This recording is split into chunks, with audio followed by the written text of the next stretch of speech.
Hello, everyone.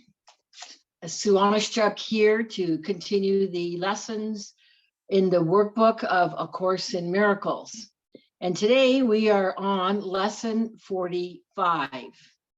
So the lesson for today is God is the mind in which I think. Today's idea holds the key to what your real thoughts are. They are nothing that you think, just as nothing that you think you see is related to vision in any way. There is no relationship between what is real and what you think is real. Nothing that you think are your real thoughts resemble your real thoughts in any respect. Nothing you think you see bears any resemblance to what vision will show you. You think with the mind of God. Therefore, you share your thoughts with him as he shares his with you. They are the same thoughts because they are thought by the same mind. To share is to make alike and to make one. Nor do the thoughts you think with the mind of God leave your mind, because thoughts do not leave their source. Therefore, your thoughts are in the mind of God as you are. They are in your mind as well, where he is. As you are part of his mind, so are your thoughts part of his mind. Where then are your real thoughts? Today we will attempt to reach them. We will have to look for them in your mind because that is where they are. They must be there. They must still be there because they cannot have left their source. What is thought by the mind of God is eternal, being part of creation. Our 3 5-minute practice periods for today will take the same general form that we used in applying yesterday's idea. We will attempt to leave the unreal and seek for the real. We will deny the world in favor of truth. So that is, we will deny the world in favor of truth. We will not let the thoughts of the world hold us back. We will not let the beliefs of the world tell us that what God would have us do is impossible. Instead, we will try to recognize that only what God would have us do is possible. We will also try to understand that only what God would have us do is what we want to do. And we will also try to remember that we cannot fail in doing what he would have us do. There is every reason to feel confident that we will succeed today. It is the will of God. Begin the exercises for today by repeating the idea to yourself. God is the mind in which I think. Closing your eyes as you do so. Then spend a fairly short period in thinking a few relevant thoughts of your own, keeping the idea in mind. After you have added some 4 or 5 thoughts of your own to the idea, repeat it again and tell yourself gently, my real thoughts are in my mind. I would like to find them. Then try to go past all the unreal thoughts that cover the truth in your mind and reach to the eternal. Under all the senseless thoughts and mad ideas with which you have cluttered up your mind are the thoughts that you thought with God in the beginning. They are there in your mind now, completely unchanged. They will always be in your mind, exactly as they always were. Everything you have thought since then will change, but the foundation on which it rests is wholly changeless. It is this foundation toward which the exercises for today are directed. Here is your mind joined with the mind of God. Here are your thoughts, one with his. For this kind of practice, only one thing is necessary. Approach it as you would an altar dedicated in heaven to God the Father and to God the Son. For such is the place you are trying to reach. You will probably be unable as yet to realize how high you are trying to go. Yet even with the little understanding you have already gained, you should be able to remind yourself that this is no idle game, but an exercise in holiness and an attempt to reach the kingdom of heaven. In the shorter exercise periods for today, try to remember how important it is to you to understand the holiness of the mind that thinks with God.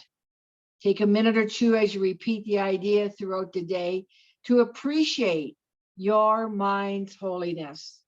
Stand aside, however briefly, from all thoughts that are unworthy of him whose host you are.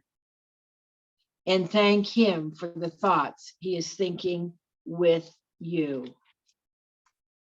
The lesson is, lesson 45, God is the mind with which I think. So the purpose of this lesson is to experience your real thoughts, which you think with the mind of God. Now, in paragraph 1, it says, again, I'll read it, nothing that you think are your real thoughts resemble your real thoughts in any respect. Nothing that you think you see bears any resemblance to what vision will show you. And that is the vision of God. So in this exercise today, you will attempt to leave the unreal thoughts of the ego and seek for the real thoughts of God. And in paragraph 4, it says, we will not let the thoughts of the world hold us back. We will not let the beliefs of the world tell us that God would have us do, what God would have us do is impossible. Instead, we will try to recognize that only what God would have us do is possible. Let's remember, with God, all things are possible. So what would a thought be like that was in perfect harmony with the mind of God? That is what we're trying to find and experience today in doing this exercise in this lesson. And if we are honest, we will have to admit that the thoughts of which we are mostly aware are not in that league at all.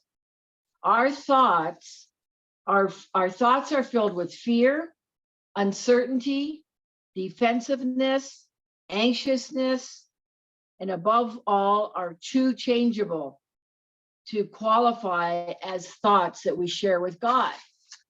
So a thought we share with God must be one of complete harmony, absolute peace, certainty, perfect stability, and unconditional love. So we're seeking to locate such a thought center in our minds. And as I've just spoken, and again, the lesson is God is the mind which with I think. So we are seeking to find thoughts of this nature within ourselves, the ones that are all of harmony and absolute peace, as I said, certainty, perfect stability, and unconditional love. So we're also practicing to go past, to go past all the unreal thoughts that cover up the truth that's in our minds. So today is a very holy exercise, and within us is a place that never changes. It's a place that is always at peace, and it's always filled with love. And what changes is not real. So anything that is of the ego is not real, because it's changeable. With God, all things they never change. Love never changes. So go ahead, do this lesson today, continuing on. And tomorrow we will be doing lesson 46. I really appreciate you being here, and I look forward to being with you again tomorrow.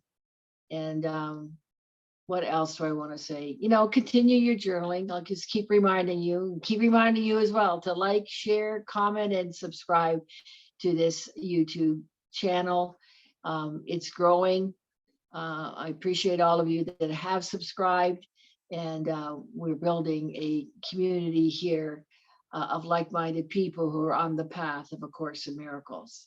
So have a blessed day, and I look forward to seeing you in the next video. Bye for now.